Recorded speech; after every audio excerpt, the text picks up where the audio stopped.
Hi everybody, welcome back to One Book or Novel at a Time here on our YouTube channel. Thank you for clicking to view. You're not gonna get disappointed. And I'm continuing to read Goosebumps Most Wanted, Planet of the Lawn Gnomes, and I will continue with chapter 2. And it starts like this. Okay, you got me. I'm sorry, I called. I'll clean it up right away. I reached into the mailbox and started to pull out trash, but the two men didn't reply. They stood staring at me, the hedge rustled in the breeze, making shadows quiver over their still faces. I'm cleaning it up, I called. No problem. It took me a few more seconds to realize they weren't people, and they weren't alive. Huh? Crumbled soda cans fell from my hands and clattered to the driveway as I took a step toward them. Lawn gnomes? I burst out laughing when I realized what they were. Jay, you just freaked out because you were caught by lawn gnomes. Walking in the shadow of the tall hedge, I stepped up to them. I placed a hand on a pointed red cap and squeezed it. Solid plaster or something. I poked the stony dude in the eyes. I pinched his hard cheeks. How's it going, dudes? Looking good. Nearly as tall as me, they stood side by side in the red vest over matching red overalls. Beneath their pointed red caps, they had shiny round faces with white beards and white mustaches. Their eyes were big. One had brown eyes, the other had black. They had stubby white noses, almost like pig snouts.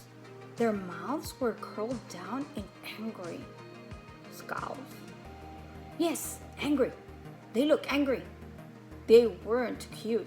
They were mean looking and ugly. Their steady cold gaze gave me a chill. Stop staring at me, dudes!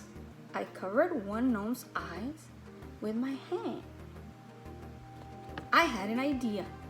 I danced back to the trash can. Then I placed a drippy soup can on the point of one gnome's red cap. And I used a sheet of brown stained newspaper over his partner's shoulder. Now you two look cool, I said. I stepped back to the street and slammed the lid back on the trash can. Something caught my eye. Another lawn gnome standing under a tree in McClatchy's neighbor's yard. I squinted at it for a moment and spotted another angry-looking gnome near the neighbor's front walk. This one wore a blue cap. Its arms were straight out as if it were directing traffic. Why do so many homes in this neighborhood have lawn gnomes? My family moved here only 3 weeks ago. This was the first time I noticed them all. I turned and gazed across the street at the brakeman's house next door to ours. Yes, they had 3 lawn gnomes lined up along their driveway. Totally weird. I kicked a crushed soda can onto the grass. Then I moved forward and kicked it again. I stopped as a heavy shadow swept over me. At first, I thought it was the shadow of the hedge or a tree. But then I raised my eyes and gasped. McClatchy! He grabbed me by the shoulders. His hands were bony hard, like skeleton hands. He lowered his red face to me and screamed in his shrill voice. I've been home the whole time, watching you. What do we do with the troublemaker? He's mad. Chapter 3. McClatchy squeezed my shoulders in his bony hands. Then he let go of me. He was breathing hard, making whistling noises through his nose.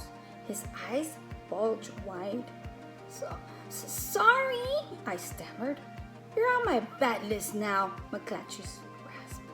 And believe me, kid, you don't want to be on my bad list. Sorry, I repeated. His eyes were on the open mailbox, jammed with trash. His His shoulders shrugged. He kept making that whistling sound. Was he going to totally lose it? I heard the scrape of footsteps. I turned towards them. Oh no! Now I was really in trouble. My dad came walking towards us, he and Mr. Phineas on his leash. What's happening here? Dad called. Dad is tall and athletic looking. He has wavy brown hair and dark eyes, and a great gleaming smile. Mom calls him her movie star husband, I guess because he's kinda handsome. He was in his workout clothes, a gravy sleeveless t-shirt over gray sweatpants.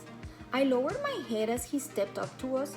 Mr. Phineas sniffed furiously at the garbage that had fallen out of the can. Your son had better shaped up, McClatchy said through his clenched teeth. I felt Dad's eyes on me. I kept my head down. What has Jay done? Dad asked. Did he spill the garbage? McClatchy motioned towards the house with his head. He moved that ladder to the open window. I think he planned to sneak into my house. Dad gasped. No way, I screamed. I just wanted you to think. I'm sure Jay wouldn't break into your house, Dad told McClatchy. He didn't know I was home, McClatchy said. I saw everything. Dad put his hand on my chin and forced me to look at him. Jay, did you plan to go into McClatchy's house? He demanded. I shook my head. No way, of course not. He and McClatchy stared at me for a long while, as if I were some kind of lab specimen. Dad spoke up first. Jay hasn't been himself lately, he told McClatchy. McClatchy just nodded. He kept rubbing his lips over his teeth, making a wet, smacky sound. Dad picked up the soup can and dirty newspapers from the two long Gnomes. He stuffed the garbage in the trash can. Very sorry, he said.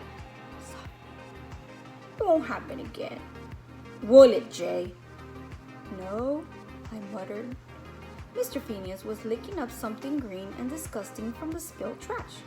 I tugged him away and pulled the green gunk from between his teeth. Then I followed Dad across the street. He led me into the living room. Have a seat, he pointed to the couch. Mr. Phineas had already plopped down on the rug in front of the fireplace. I perched on the edge of the couch. Are we going to have a serious talk now? I said. Dad stood above me. He frowned. Son, tell me, why are you acting so strange? You know you're not supposed to play tricks on the neighbors. I smoothed my hand over the green leather arm of the couch. Sorry, Dad, I murmured. I was just bored. Find things to do, Dad snapped. I don't want you to get in any more trouble. Do you understand me? I nodded. You can spend the next 5 nights after dinner in your room, Dad said. The next time, your punishment will be a lot worse. But Dad, he shook his head angrily. Then he spun around and stomped angrily out of the living room. Well, Jay, you messed up again. I slumped back on the couch. I didn't want to make people angry at me. I just wanted to have some fun. I called to Mr. Phineas to come over to me. I felt like petting him, but he wouldn't budge from his rug by the mantel. It's his favorite place. Kayla walked into the room. Don't tell me you're in trouble again, Jay. None of your business, I snapped. She tossed back her curly red hair and sighed. Nothing ever changes. We had to move because of you. And now you still act like a jerk in our new home? I already apologized, I muttered. Maybe you could cut me some slack. She shrugged. Let's go ride our bikes. Huh? I climbed up off the couch. You heard me. Let's ride our bikes. There's a lot of stuff in this neighborhood we haven't seen yet. Yeah, okay, I agreed. At least we can't get in trouble riding our bikes, right? Right? And that's the end of chapter 3. I hope you're enjoying these read aloud. Like I told you, this one doesn't have images or pictures. It's just a regular novel, but I thought, let me read it aloud to you so you can listen to it. I know that while being at home, it's kind of challenging because some of you might not have books. So I'm just trying my best to help you out a little for those of you that really love to read and listen to audio or listen to read alouds. And if some of you haven't experienced this type of reading, I recommend that you start doing that. And maybe, guess what? Maybe that audio or that read aloud that you're listening to, that might be that right book. Because remember, everybody's a reader. Some of you haven't found the right book or series. What if Goosebumps Most Wanted is that series for you? So here I am, reading it for you. Hope you're enjoying it. See you on the next video. Thank you. Have a great day.